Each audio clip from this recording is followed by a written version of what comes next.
Okay, we're here with Sergeant Dave Preston and Corporal Troy Smith with the Powder County Police. You had an incident on Sunday in your county. Tell me about what happened on Sunday.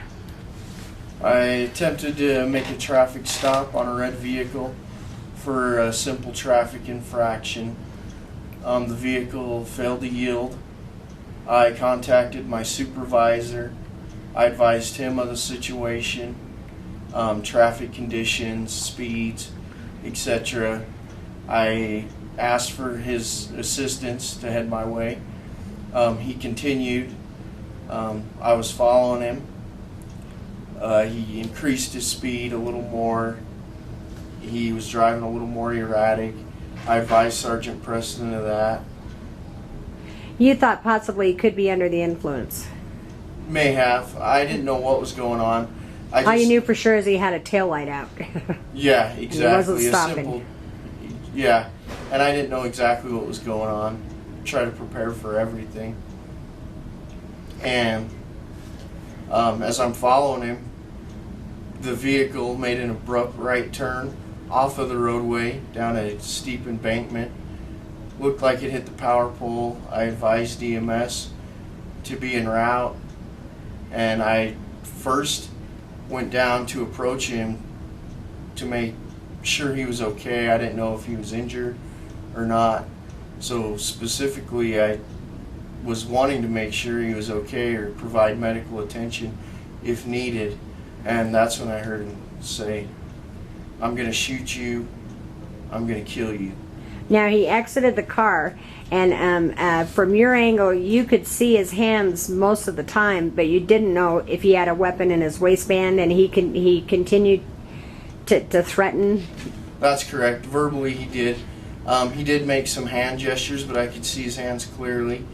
He didn't have anything in his hands at the time, but made verbal threats. And so at that point when he threatened you, what did you do from there? I gained a position of concealment where he couldn't see me, because obviously he couldn't. I did have my weapon out at what we call a low ready, just in case, and I was waiting for Sergeant Preston to arrive so we could apprehend him safely. Okay, now Sergeant, when you arrived on the scene, tell me from your angle what you saw, and when you came in contact with the suspect, what you saw. Well, I arrived on scene, angled my vehicle so my headlights were shining towards his vehicle, exited my vehicle with my patrol rifle, started working my way down the embankment. That's when I was calling out to Corporal Smith to find out exactly his location.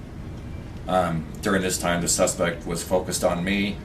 I was advising him, let me see your hands, get down on the ground. During my contacts, he kept his right hand behind his back, would only show me his one hand, so he was refusing to comply with orders.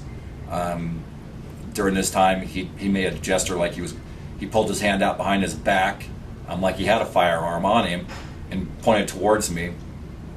During this time, he said he was going to get his gun and he was going to shoot me. Eventually, he worked his way towards us. Once again, we were still giving him commands to get on the ground and show us his hands. As he worked his way towards me, coming through the state fence, once again, still not complying, that's when I could see both of his hands, and then I transitioned to my taser and I deployed my taser. Okay, now this suspect, Christopher Howerton, he actually told you after he was taken into custody that he wanted you to shoot him. Tell me about that. Yes, while we were sitting there talking to him, asking him why he was doing what he was doing, I asked him why he put us in that position, and he said that he wanted us to shoot him, that he wanted to die. Have you ever had a situation like this happen in your time with Powder County? No, this is a first for me. And how long again have you been with Powder County? I've been with the Powder County Sheriff's Office for 22 years. And Corporal Smith, you've been here for 5? 6. And this is the first incident? And I worked for the city prior, and I never had an incident like that. Okay, now you're both wearing body cams. You both used your body cams. Tell me about the role that body cams played in this case. Well, I guess simply said that the body cams are a great tool and a great asset. Basically it rules out, If he was to have a complaint and say that this is not what happened and that we did something unjust, then the body cam is there to prove that what we say happened.